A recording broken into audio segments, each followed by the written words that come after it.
What's up, guys? So, I'm going to go ahead and read you guys some more of my prison letters. As I've mentioned to you before in the previous ones, I've not read these things or seen these things for years. Just the other day, the last one that I made, one of the letters from one of my friends was mentioning another one of my friends. And I actually just, as a result of that, that reminder of him, just 30 minutes ago, I reached out and I was trying to, find him and get back in touch with him. And I found out he's dead. And it's fucking devastating to me. He was a real solid guy, and that dude offered his life up to me in loyalty. And it's just fucked up. He was only a couple years older than me. I don't know how he died, but I just know he's dead. So it's just crazy, how life works. But let me go ahead and do these. All right.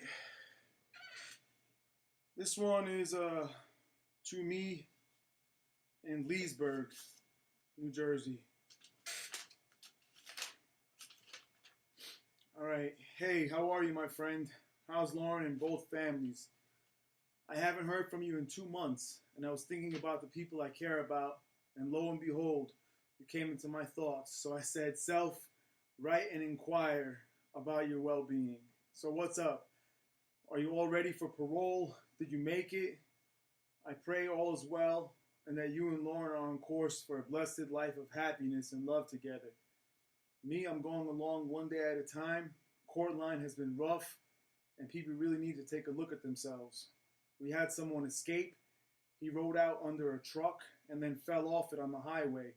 He's in really bad shape, so everything here is tight and upset. I'm now housed in 2-wing. It's an honor unit off the compound, and I have lots more movement, and living conditions are better. Not locked in all day, and I get to shower, use phone, and walk around almost at will. Well, enough. Get back to me and let me know what's going on. I will try to call Lauren within the next week or so. To warm, smile, and the best. God's blessing. Man.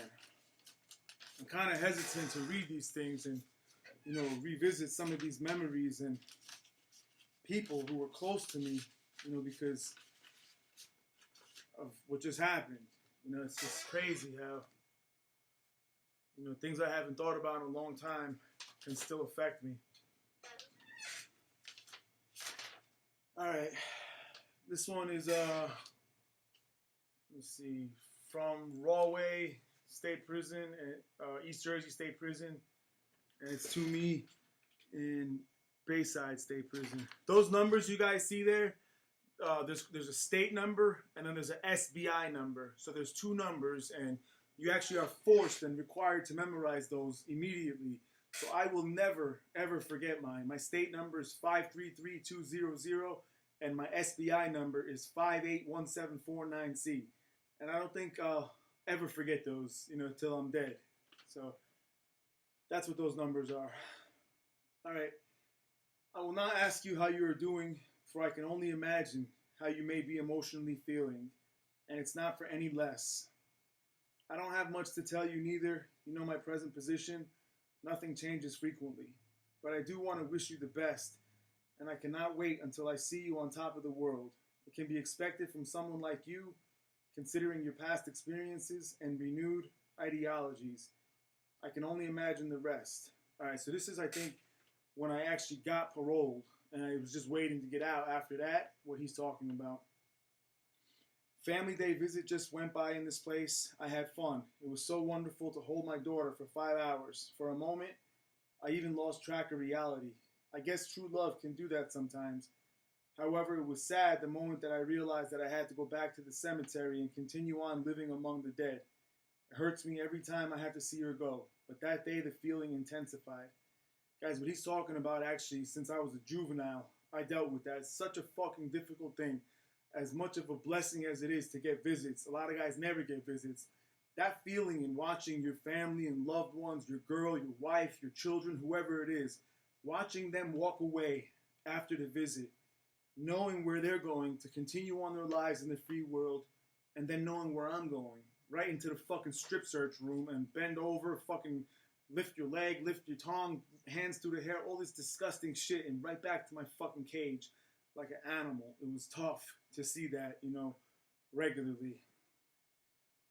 Anyway, Lauren must be very happy. I too am very happy for you. It's like you once said, it's a chapter that has come to its end. In a matter of time, it will all be in the past, like a bad long dream. However, you should not forget its impact and effect, because such experience, whether you want to accept it or not, has affected your life. Nevertheless, you will keep the memory of this ordeal in a place where it will constantly remind you about where you don't want to be ever again. Due to such experience, you have become what today you are. You shouldn't regret anything from it, for today, you do have a great advantage on the common individual. On the one that has only experienced the one side of life, you had the benefit and privilege to have experienced two sides of it, the good and the bad, the ugly and the pretty, the darkness and the light. Not one person should be able to reign in your kingdom other than yourself. I believe that the greatest weapon or tool that can ever exist is to have the ability of having a made-up mind. Nothing can compete against the made-up mind. Nothing. Don't ever forget that, mi hermano. Do what you want to do, when you want to do it, and how you want to do it. The rest is irrelevant to your way of life. A wise man once told me to focus on myself in order to succeed, because I couldn't change those that surrounded me. I didn't understand that statement at the time. I figured, well, how can I succeed by focusing on myself if the environment which surrounds me affects me? I didn't say that to the person, but I mentally did. Today, I know the meaning. Thank you. As soon as you get an ID, send me the info so that I can put you on my visiting list. The world indeed is yours. You shouldn't expect any less. Your brother. Damn, man. This shit is fucking up my head right now. I'm in shock still, guys. I don't even know how to think about, my friend dead, and it's fucking up my head. I probably shouldn't even be doing this video right now, but I had it in my mind to do it, so let me go ahead and finish, guys. I got one more here, right? And one more that I'll do. This is also to me in Leesburg and from Northern State Prison. Sorry for the misunderstanding. I do not leave until September 1st, and I was denied the bracelet. My apartment visit by my PO was approved. I'm just waiting. I've been locked down here for over a week with shakedowns and enforcement of all rules. So it goes. I'm happy to pick you up on your release date if you like. What something do you have to give parole? Send me your address. You can give me your info. This is just a closing letter, guys. I look forward to good news, memories, something new, better memories. And congratulations on the parole. So this was also when I got paroled. I'll do one more, guys, since that one was real short. Alright, this is, again, mailed from Northern State, Newark, and this was when I was in Bayside State Prison. Alright.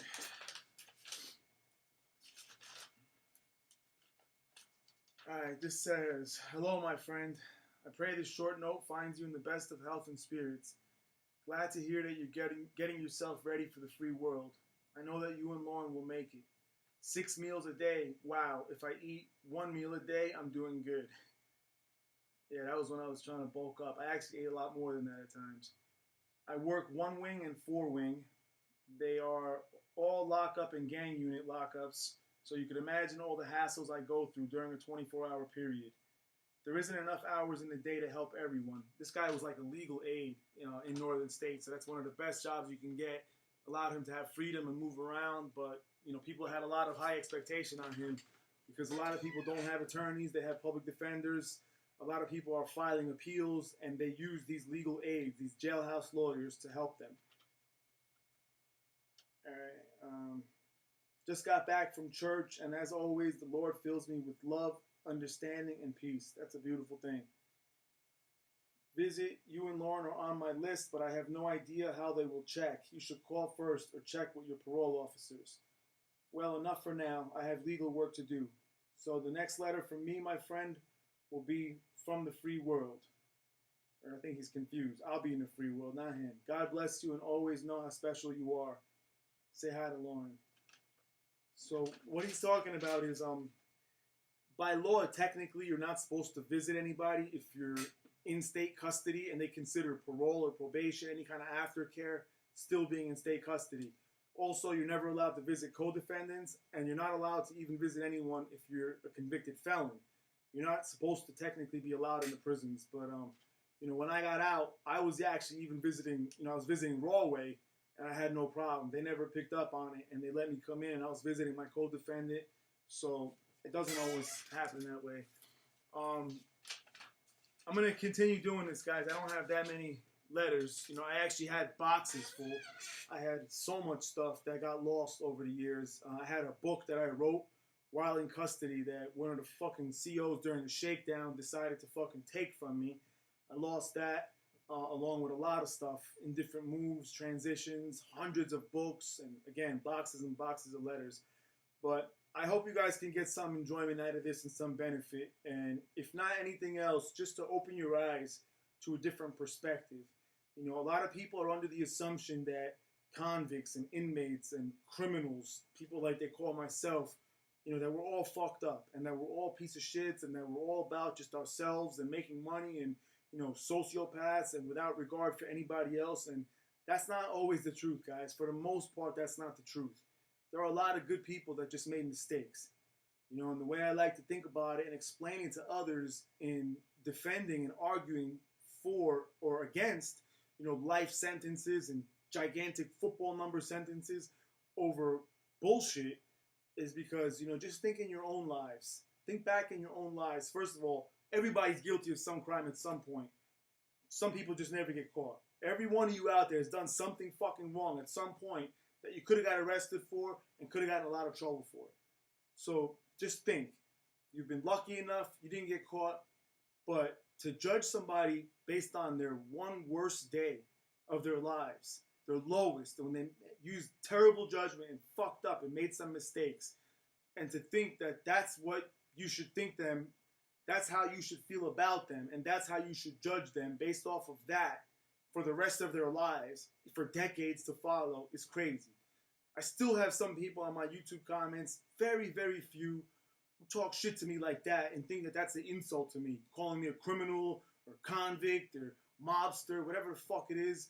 And I just hope that you guys can understand, that I'm opening myself up to you in this. I'm opening up and revealing shit that my friends have written to me, partly so you could see that that's not the case. We are all the same, guys. Free world inside, and there are a lot of good people that are locked up in jails and prisons today. There are a lot of good people that I know personally that will never come home, that have life with no possibility of parole, have, 60 with a 60, stip, crazy sentences. And they're not bad people. I'm not saying that they should be forgiven and, let go and be free and reintegrated back into society. I'm not saying that. I'm just saying don't discount everybody. Don't assume everybody is garbage, because we're not. I hope you guys got something good out of this. I'll talk to you next time.